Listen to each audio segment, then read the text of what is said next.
He loves your eyes and your smile, your generosity and your thoughtfulness, and he loves that you're his best mate. To Lee, in Jennifer's words, when I first met Lee, I noticed his eyes and his smile, a really cheeky chappy. He looks after me, which is a good thing really, because I seem to be very accident prone, which is probably annoying, but he goes by without saying a word. We have a laugh together even after 11 years, and we still make each other laugh. I can drive him mad, he can drive me mad, but we still love and laugh at each other. So well done.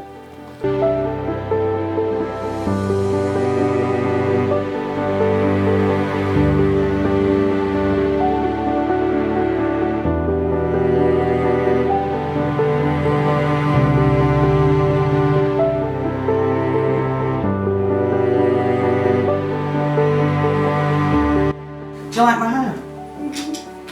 Who did it?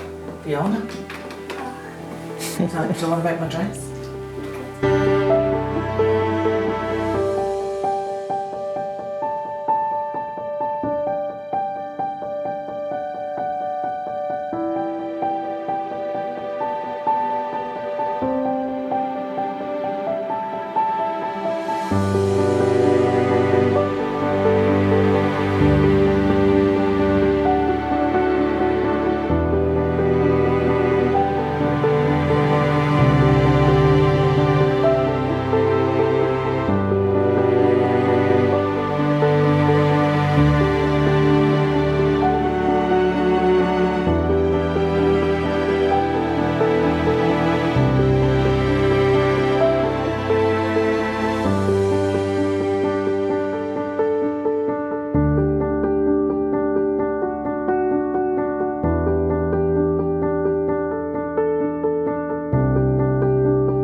I wish I could stand up here and promise you the world, but the world isn't mine to give.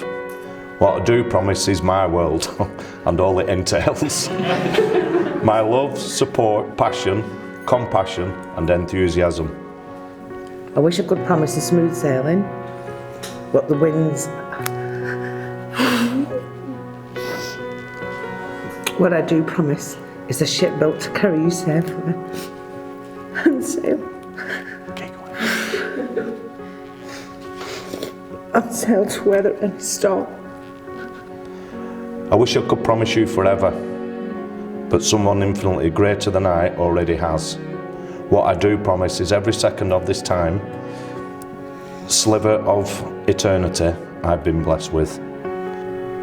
I wish I could promise you riches, but every vault has its end. What I do promise you is a life of abundance, and abundance of love, support, strength and vulnerability, of sharing of drive, compassion and adventure. I wish I could promise to always be roguishly handsome as I am today. But well, on second thoughts, you've seen me dad, so I probably could be. Maybe that's a promise I can keep. Can't promise I will never hurt you, but even the best of intentions fall short. What I do promise is always to reach over my pride to hold you, heal you and seek forgiveness.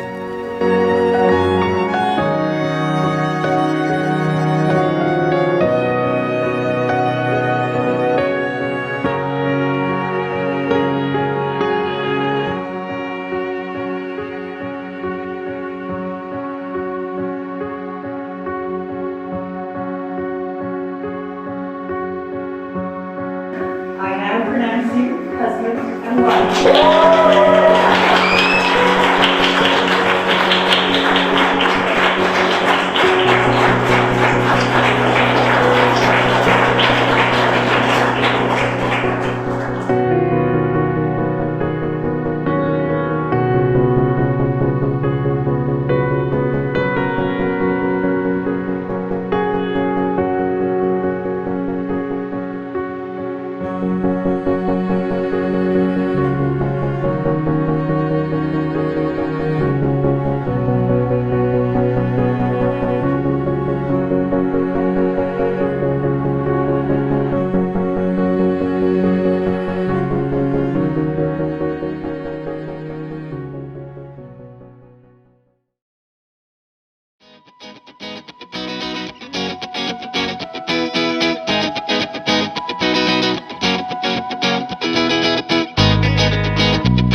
We were in Matalan with me and my dad.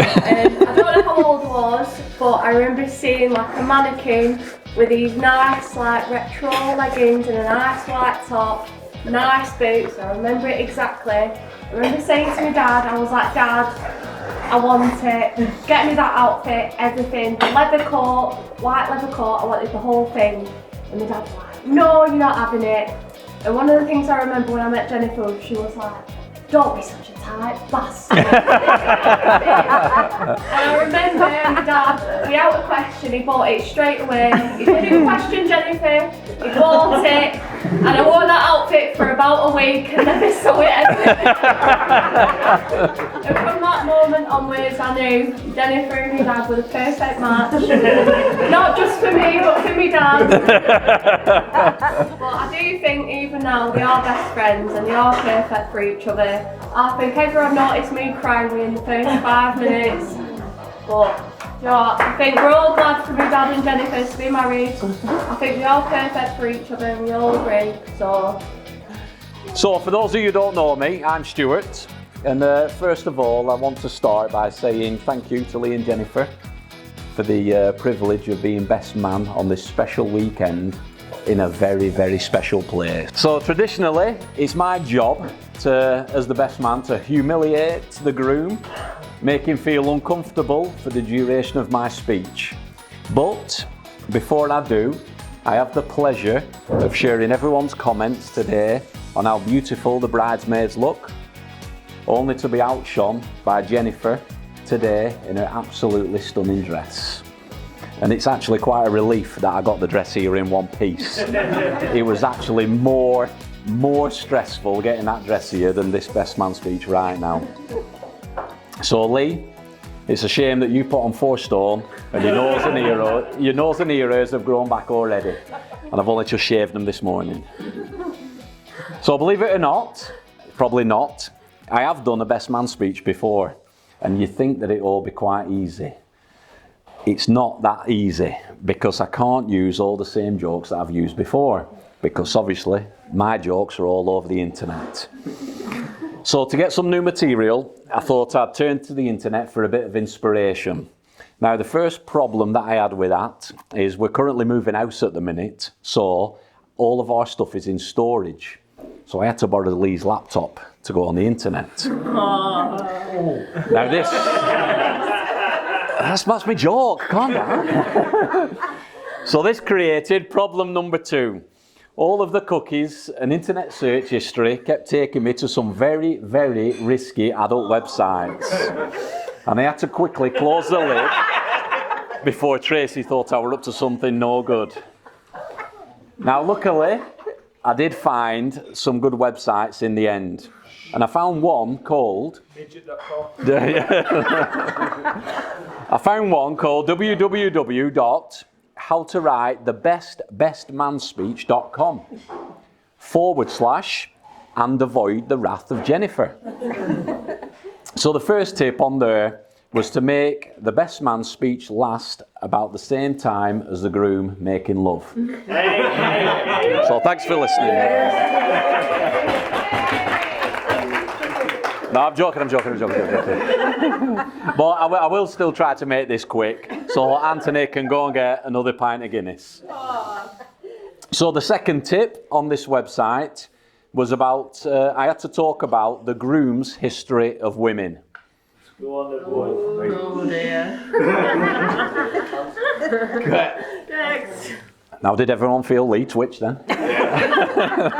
But seeing as though we've all come a long way today, we don't have enough time for Lee's list of women, so I will move on. The third tip on there was to comment on how the groom is such a catch and he's no longer on the market for any of the single women. But in fact, it's just a normal day for all those women. The next tip was to link Lee's birthday to a date in a historical event. But apparently, nothing revolutionary or memorable happened on that day.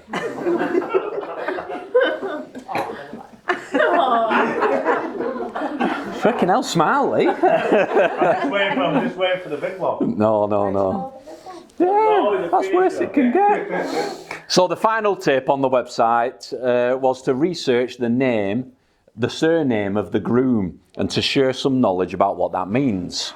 Now it's quite fitting actually, because we've all come over here to Ireland to go back to Jennifer's roots, and it's quite funny that when you research Richardson, you do come up with some links back to Ireland. So I got Lee's laptop again. I avoided all the leprechaun porn pop-ups. That was the midget joke. So all these links back to Richardson and back to the Irish roots. So I'll let you all go and Google it yourselves, because I'm not going to bore you today with all the detail. But my research showed me that Richardson means intelligent, Oh yes. mature, sensitive, and funny. Very. Unfortunately, Jennifer, Lee means not very. Although,